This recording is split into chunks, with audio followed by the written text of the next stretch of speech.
المرسلين وعلى آله وصحابه أجمعين. سبحانك لا علم لنا إلا ما علمتنا إنك أنت العليم الحكيم. سبحانك لا فهم لنا إلا ما فهمتنا إنك أنت الجواد الكريم. وقل رب زدني علما. أعوذ بالله من الشيطان الرجيم.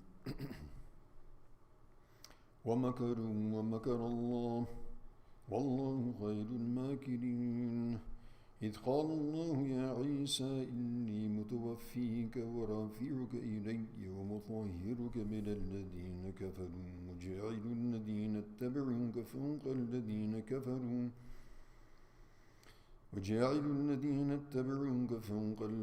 كفروا إلى يوم القيامة ثم إلي مرجعكم فأحكم بينكم فيما كنتم فيه تختلفون. صدق الله مولانا العظيم. So continuing with the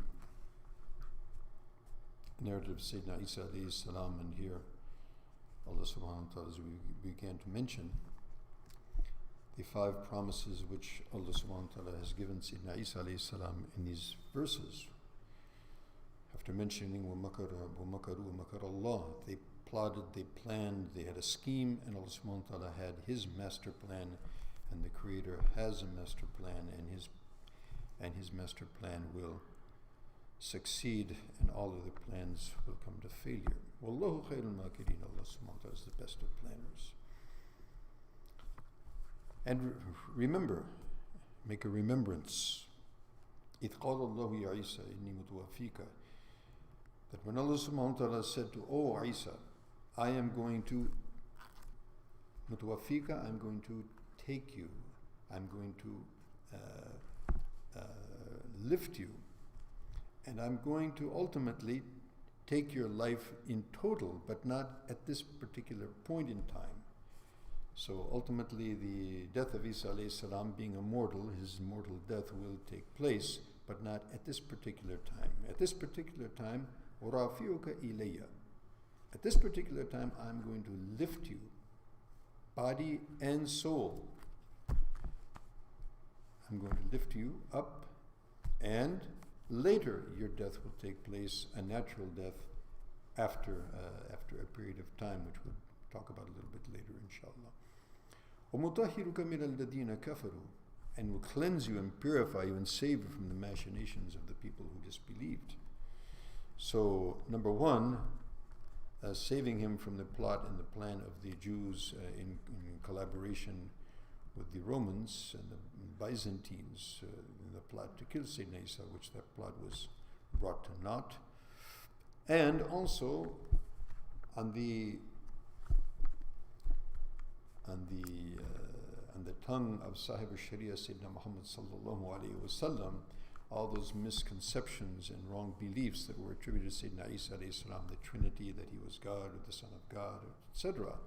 These were all to be cleansed and purified, and the proper belief was to be established with the advent of the coming of Rasul alayhi salatu wasalam. Thirdly, وَجَائِلُ الَّذِينَ تَبْعُوكَ فَوْقَ الَّذِينَ كَفَرُوا إِلَى يَوْمِ الْقِيَامَةِ. Very interesting, that Allah subhanahu wa ta'ala will make His followers to be supreme and have the upper hand until the day of Qiyamah. Now, His followers are who?